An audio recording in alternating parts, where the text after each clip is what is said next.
역대급 최악의 졸전 경기력을 펼친 홍명보호입니다. 홍명보호 출범 이후 가장 최악의 경기로 꼽히는데요. 지난 홈에서의 팔레스타인전과 더불어 오만전이 꼽히고 있습니다. 오만전이 더 못했다고 개인적으로 생각이 드는데요. 국내 축구 전문가들과 축구 팬들도 분노가 하늘을 찌르고 있습니다. 계속해서 기회를 만들다가 운이 없었다가 아니라 그냥 최악이었다. 경기력 자체가 역대급 졸전이었다고 생각한다. 홍명보가 뭐 그렇지 혹시나 했는데 역시나였다. 홍명보 사퇴해라, 홍명보 경질시켜라 등의 반응을 보이고 있습니다.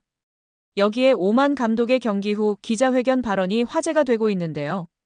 경기 종료 후 기자회견에 나선 라시드 자베르 오만 감독은 수비를 잘한 것은 사실이라며 이번 경기에서 수비가 제대로 나오지 않았다면 동점이 나오지 않았을 것이다. 박스 바깥으로 선수들을 밀어내려 했다. 최대한 박스 바깥으로 밀어냈다. 수비적으로 준비를 잘했다. 찬스가 왔을 때 득점까지 만들어냈기에 이런 결과가 나왔다라고 말했습니다. 오만은 한국에 비해 객관적인 전력에서 한 수 아래의 팀으로 평가됩니다. 여기에 원정이라는 점, 또 추운 날씨에 적응해야 했다는 점인데요. 오만의 겨울 평균 기온은 17도입니다. 또한 여기에 라마단 기간이 겹쳤다는 점은 어려움으로 작용했습니다. 경기에 앞선 지난 19일에 자베르 오만 감독은 조별리그에서 살아남겠다라고 외치며 아주 추운 한국 날씨다. 그러나 적응해야만 한다. 라마단은 우리의 문화다. 축구에 맞춰 적응해야 한다. 물론 어렵다. 원정 경기에서는 음식을 먹는 시간도 다르고 13시간 이상 이동해 온 환경이라며 어려움을 이야기하기도 했습니다. 13시간 비행에 라마단 기간에 객관적 전력차가 매우 큰 이러한 상황 속 역대급 졸전을 펼친 홍명보는 당장 경질되어도 이상하지 않은 상황입니다. 그런데 협회는 왜 경질을 안 할까요? 결국 홍명보 감독은 10년 만에 대표팀에 돌아옴과 동시에 외국인 지도자 버금가는 대우도 받습니다. 이임생 이사는 연봉 등 세부 계약 조건에 대해서는 밝힐 수 없지만 이제 한국 지도자들도 외국인 감독 못지않게 대우를 받아야 한다는 생각이라면서 외국인 지도자에 뒤지지 않는 계약을 체결했다고 전했습니다.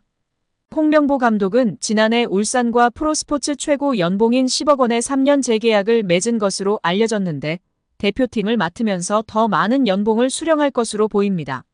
직전 클린스만 감독의 연봉은 약 30억 원, 벤투 감독은 약 19억 5천만 원의 연봉을 받았기 때문에 최소 20억 원이고 최대는 30억 원 수준으로 예상받고 있습니다. 따라서 홍명보의 연봉은 최소 20억에서 최대 30억 원 수준이라는 것인데요. 월드컵 이후 아시안컵까지 계약을 장기간 맺었습니다. 다만 월드컵 종료 후 중간평가를 갖기로 되어 있으나 경질한다 한들 남은 계약 기간 보존 금액하면 최소 30억 원이겠고 홍명보뿐 아니라 외국인 코치 2명도 생각하면 60억 원 이상이 나가겠네요. 정말 최악인 것 같습니다. 경질 없이 가도 홍명보 30억 원의 외국인 코치들까지 하면 연 60억 원 이상씩 나가는데 대체 왜 캐나다를 이끌고 코파 4강까지 간 제시마치를 안 잡았고 바로 프리미어리그 승격을 코앞에서 놓친 바그너 그리스로 유로를 아쉽게 못 나간 포엣을 버리고 홍명보인지 당최 이해가 가질 않습니다. 정말 최악입니다. 축협. 반드시 책임을 져야 할 것입니다. 지금 당장 말입니다. 여기에 과거의 발언 덕분에 홍 감독을 향한 배신감이 너무나 큰데요. 홍 감독은 대표팀의 새 감독 하마평에 오르자 꾸준히 불편하다라는 기색을 내비쳤던 바가 있습니다. 이러한 발언은 울산 팬들을 안심시키기에 충분했습니다. 여기에 더해 작년 1월 과거 울산에서 활약했던 아마노준을 향한 저격 발언이 재조명되고 있습니다. 일본 국적의 미드필더인 아마노는 2022년도 시즌 울산에서 임대선수 신분으로 활약했습니다.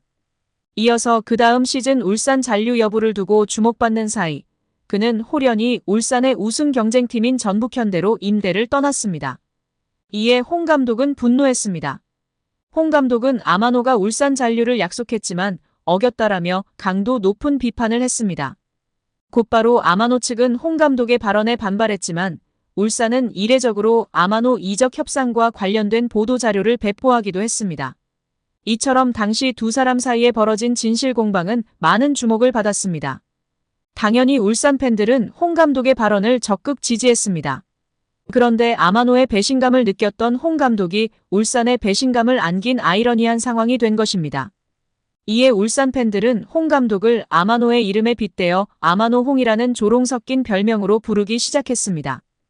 정몽구 대한축구협회장은 국제축구연맹 피파가 한국의 사례를 모범으로 보고 있다고 믿고 있습니다. 하지만 대한축구협회는 지금껏 아시아에서 최고 협회상을 받은 적이 한 번도 없습니다. 29일 오후 8시 서울 경희대학교 평화의전당에서 2023 아시아 축구연맹 어워즈가 열렸는데요. 2023년 AFC 주관대회 및 국제대회 성적을 기준으로 하며 올해 초 펼쳐진 2023 카타르 아시안컵 역시 수상 기준에 포함되었습니다.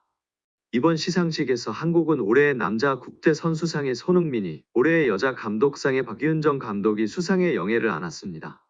서령우, 배준호, 김혜리, 케이시 유진 페어 등도 수상을 노렸으나 아쉽게 다른 선수에게 영광을 내줬습니다. 대한축구협회도 이번 시상식에서 트로피를 들지 못했습니다.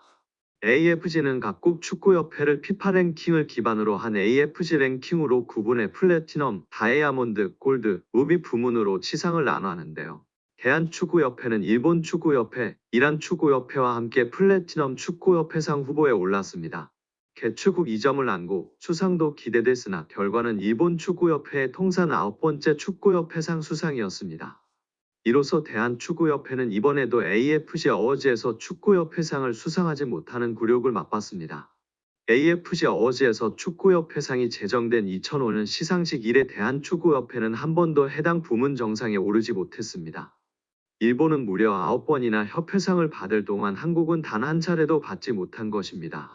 2013년 시상식에는 3개 부문으로, 2022년 시상식에는 4개 부문으로 나눠졌음에도 결실을 맺은 적은 없습니다. 심지어 북한 축구협회도 사회에, 중국 축구협회도 이에 수상했다는 점에서 대한축구협회가 이를 잘한다고 생각하는 것은 정몽규 회장의 망상이라고 볼 수 있을 것 같습니다. 설령 축구협회상이 실제 운영 능력보다 외교적 능력을 중시했다 하더라도 대한축구협회는 할 말이 없는데요. 엄밀히 말해 외교적 능력이야말로 대한축구협회가, 특히 협회장이 발휘해야 할 덕목이기 때문입니다. 정 회장은 올해 출간한 자서전 축구의 시대에서 중동 카르텔을 지적한 바 있는데 만약 그 틈바구니에서도 외교초 성과를 달성했다면 대한축구협회가 지금까지 축구협회상을 받지 못하는 일은 없었을 것입니다. 자니 인판티노 국제축구연맹 피파 회장의 말도 곱씹을 필요가 있습니다. 인판티노 회장은 28일 축구회관을 방문해 대한축구협회는 아시아를 넘어 세계적으로 모범적인 사례라며 대한축구협회를 비호한 바 있습니다. 관련해 정 회장은 시상식 전 취재진을 만나 인판티노 회장은 한국에서 일어나는 일도 잘 이해하시고 모든 미디어에서 나오는 거 모니터하신다. 천안에 짓는 축구종합센터에 대해 이야기를 드렸을 때는 감격하셨다. 피파도 축구종합센터가 전 세계에 좋은 모델이 될 거라 말했다라고 힘주어 말했습니다.